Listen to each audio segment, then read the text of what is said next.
நீண்ட காலமா கடந்த இந்த கூட்டணி அமைந்த நாள் முதலாக பல மாதங்கள் ஆகியும் கூட, எங்கள் கூட்டணியினுடைய முதலமைச்சர் வேட்பாளர் எடப்பாடி பழனிசாமி தான்ங்கிறத அதிகாரத்துக்கு உட்பட்ட அமித்ஷா சொல்லல. அதிகாரம் அவருக்கு இருக்குன்னு நான் சொல்லல. பத்திரிக்கையாளரா நமக்கு தெரியும். நான் கூட சொன்னத எடுத்துக்க வேண்டாம்.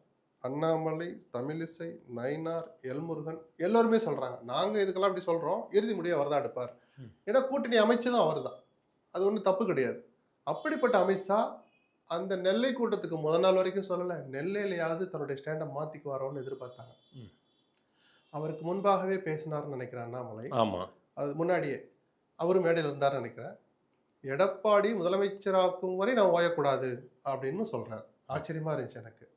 அவ்வளவு தூரம் அவரே சொல்றார்ல. எதிரியாக நினைக்கப்பட்ட அண்ணாமலை சொல்றார். சொல்ல வேண்டிய கட்டாயத்துல இருக்கிற அமித்ஷா அந்த கூட்டத்திலயும் சொல்லல.